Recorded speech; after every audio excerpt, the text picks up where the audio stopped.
Yo, what is up, my friends? It's your boy Steve from Straightforward Picks. We're back with your best bets for the NBA here for you today on Sunday, November 2nd, 2025. We got your NBA player props, spreads, totals, predictions, as always. Let's lock in and get this sweep here in the NBA on Sunday.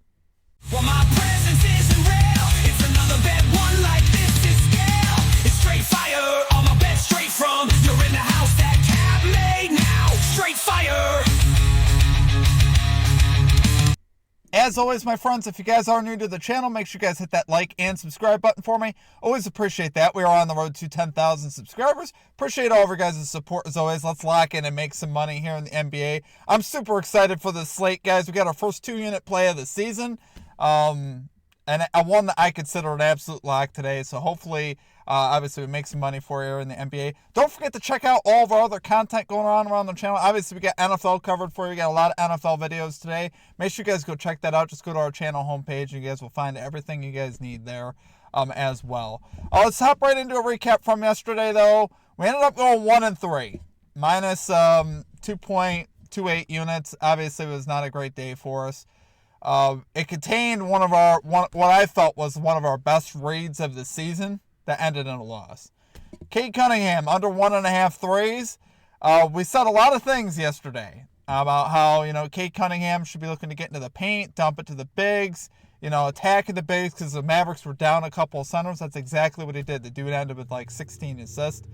And he halved his 3-point volume. Normally he attempts 6 threes a game. He attempted 3. Well, wouldn't you know, at the end of the game, though, it's garbage time. He's got 1 3 at this point. It's 1 for 2 from 3. Last 30 seconds of the game, Pistons are up 9. He attempts a garbage 3, and it goes in. That really hurt, because that was plus 140. That would have been a nice cash. We actually would have had a winning day if that cashed. I thought it was 100% going to cash, and then obviously it got swept out from under us at the end of the game. Obviously very hurtful, but I really felt like it was one of our better reads of the season. Just really unfortunate result. Those things happen. We also had one of our worst reads, though, yesterday with the Washington Wizards, plus 8.5 on the spread. In no way should I have backed the Wizards. I'm going to own that. It's too early to back a team like that with our money. It's just not. They're not trustworthy. I think they're a young team that has potential. But right now, we can't bet on the potential. We got to bet on what is. And right now, they're just not a team we could trust. So we won't be doing that for a long time. We will not be touching a Wizards spread. I promise you guys that. But we did cash DeMar DeRozan over 27.5 PRAs. This one was easy. Pretty good read there, too. Obviously felt pretty good about that. Sam Hauser over 8.5 points. Unfortunately, that one ends in a loss. Got a couple quick threes there in the third quarter and turned into a blowout. So obviously lost minutes there in the fourth quarter. It is what it is. I don't know. Celtics have been such a weird team this season. But anyway, that was how our day went. 1-3 minus 2.28 units. As far as our comic cappers go, we had some great calls in the chat. We got to get the bag call on Paolo Banchero. Over 7.5 rebounds. Demetrius Smith calling Pascal Siakam. 16 plus points with the Magic money line. Josh Clemente calling CJ McCollum over 1.5 threes. Crusader calling Ryan Rollins over 23.5 PRAs. And Lit Picks calling Derek White under 19.5 points. He finishes with 5. Great call stuff from our comic cappers, guys. We'd love to see it. Don't forget to drop your favorite pick down below in the comment section as always. Put a star or an asterisk next to your pick. And if you'd like your pick included in our comic capper section, just what we did there. Like I said, put a star or an asterisk next to your pick, and we'll include your pick in our next video if it hits. Great way to participate here at the channel, and also to help out your fellow cappers and help us all get to the window, guys, which is our goal here at the channel. So, last quick thing, just make sure you guys check out the pinned comment description. Any links you guys look for here around the channel, membership, merchandise, social media links, all down below in the pinned comment description. I also may be running another ladder. The ladder was very disappointing yesterday. Jaylen Brown, 18 points, was the leg that missed. Celtics got absolutely blown out at home. I don't know, guys. Very frustrating, obviously, there. Brown didn't play much of the second half at all, so definitely disappointing. I might run one a little bit later, though, so make sure you guys are also checking for that. All right, without further ado, guys, let's get right into our picks to get the sweep in the NBA. At number 1, this is our 2-unit play here, guys. We're going Stephon Castle. Over 10.5 rebounds and assists here for the San Antonio Spurs. We got minus 105 odds here on Fanatics, so there's a lot of things I love here right away. And we're getting pretty close to 1-to-1 value, right? Minus 105. We're not paying a lot of juice here, which I love that. And this is also a phenomenal matchup here versus the Suns. The Suns ranked 25th in rebounds and assists allowed to point guards, which you love to see that. Let's take a look at how point guards have done versus the Suns, their game logs. Keontae George, 17. Ja Morant, 15. Keontae George, 15. Jamal Murray, 11, which, by the way, he doesn't even get rebounds and assists like that. Chris Paul, 11. He's a lot older. What's he doing getting 11? James Harden, 14. Those are all RA lines versus the Suns. Obviously, I love seeing that. 9 of 11 qualified point guards, including backups, have cashed their RA line versus the Phoenix Suns this year. That's incredible. And Castle's in a spot where I think his lines are still undervalued just because I don't know if the books know how to price him quite yet because there's no De'Aaron Fox right now and there's no Chris Paul. So this is a new situation for Castle where he's operating as the primary facilitator. One of the reasons, obviously, why we took him last game versus the Heat over 5.5 assists, he finished with 8, was because I think they're still figuring this out, and they left his lines the same for this premium matchup, which I think is crazy. So I think Castle definitely has a great chance here to go over. Last 2 games versus the Suns for Stephon Castle, he's averaged 13 rebounds and assists per game. What are we doing? I mean, this one to me is just stands out on the slate where I'm like, wow, this one is the one that should get us definitely into the window here, guys. I think the books made a mistake with his line. It should be, at least 12.5 in my opinion here. But obviously, I mean, it is what it is. We will happily take what they'll give us. I think it's such a great spot for him. He's 3 for 5 this season, 60%, averaging 11.4 RAs per game. But like I said, in this premium matchup, I think he's going to go over. Like I said, I think they're still figuring this out. And just all the point guard success, the consistent success versus the Suns really sold me on this one. 9 of 11 point guards cashing their lines. Definitely gets my eyeballs going, what are we doing? We got to take this. So, love it there, though, guys. For number 1 pick, absolutely love this day. Stephon Castle, over 10.5 rebounds and assists here for the San Antonio Spurs. Minus 105 odds on Fanatics, risking 2 units. Let's lock in. Okay, and at number 2, we got the Miami Heat, plus 5.5 here on the spread versus the Los Angeles Lakers. We're going minus 115 odds here on DraftKings, risking a unit here. This is a team right now where I don't know if the books really know how to price the Heat, right? Because there's no Tyler Herro, so I think the assumption is that the Heat aren't going to be that good here to open the season. So they're operating with a lot of plus spreads right now. What do? Well, the Heat so far are 4-1 against the spread with a plus 14.1 differential. That's first in the NBA, which that indicates the books have not been pricing them right. And I still think they're a little bit off here versus a Lakers team that's very so-so without LeBron James so far to open the season. I don't really see them as a team that I'm super worried about, particularly because the Heat play good defense. I think this is a good matchup, honestly, for the Heat. I think they're going to be able to somewhat limit what the Lakers are trying to do, and they play phenomenal defense. The Heat so far 3rd in defensive rating this season, 7th in offensive rating. This team on both sides of the ball has been so much better than even I thought they'd be. To be fair, obviously with what I thought would be distractions with the Terry Rozier situation, they've handled that extremely well. This team has arguably played better. Maybe it's been a good thing for them. I don't know.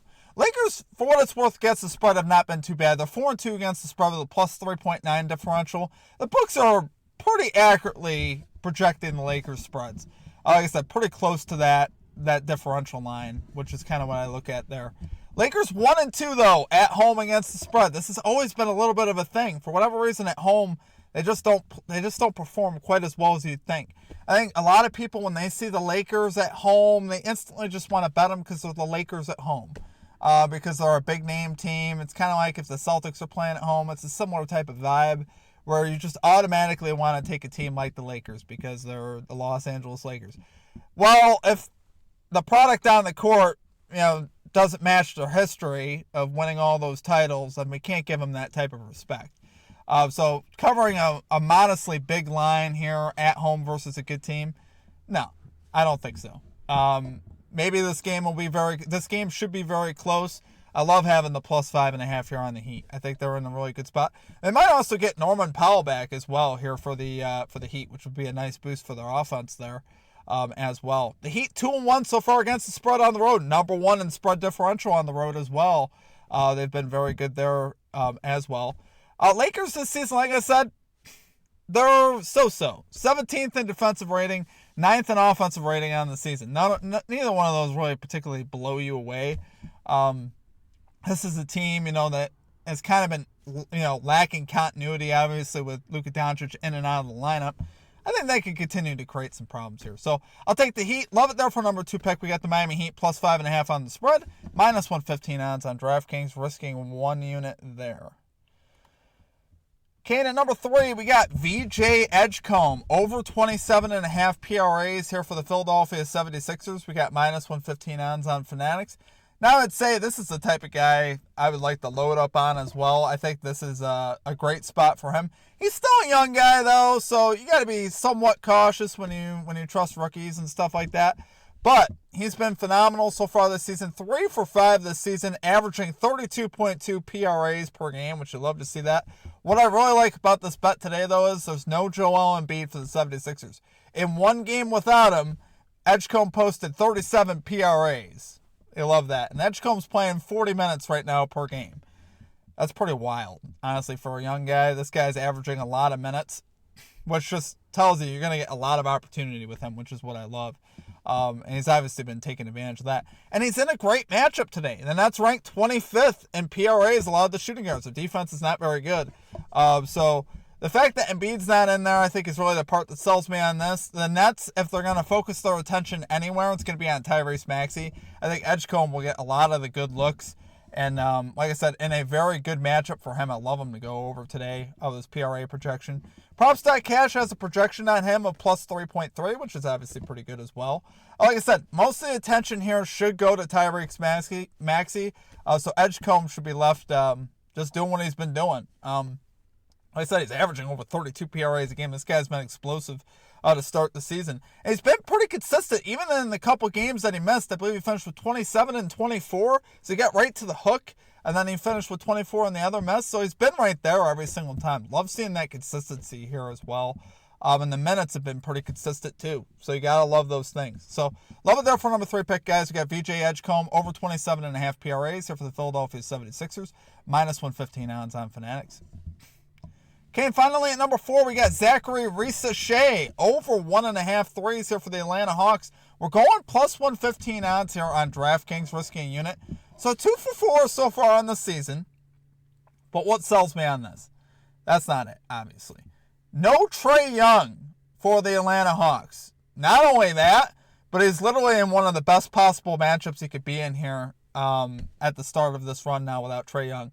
Cavs rank 30th in threes allowed to small forwards, and Risachet has absolutely blasted the Cavs from 3, which we love seeing that. He's 3 for 3 versus the Cavaliers to this line with logs of 3, 5, and 2. So, and his 2 games on the road were his 2 highest ones with 3 and 5. So he's averaging 4 threes per game on the road versus the Cavaliers, which obviously love to see that. And now with no Trae Young, first game without Trae Young, his last game he went 3 for 7 from 3. Those threes jumped up, and obviously he made 3 of them. So he's a pretty decent 3-point shooter, and I think obviously he can cash here for us today. I absolutely love his spot. Like I said, this guy loves shooting in Cleveland. 8 threes in Cleveland in 2 games last season. So I don't know if he's going to make 4 of them, but I definitely think he can make at least 2. I think this is such a great spot for him. Last season, he went 3 for 5 without Trae Young in the lineup, so there wasn't a huge sample size there, but still went 3 for 5, obviously, which is decent. And I think you're getting great value, right? You're getting plus value on a play where, again, I think the books mispriced it because they didn't really factor in. It doesn't look like they really factored in the fact that Trae Young's not playing, which is obviously huge because obviously he's going to shoot more. Someone's got to take the shots, and Risachet's in a prime position to take those shots today. So, love it there, guys, for number 4 pick. We got Zachary Risachet, over 1.5 threes here for the Atlanta Hawks, plus 115 odds on DraftKings. And then for the Sweep Parlay, my friends, valued at plus 1,200 odds here on DraftKings. We're risking a 1/10 of a unit here for these 4 plays. So, obviously, I love this, guys. I think we have a great chance here to get to the window.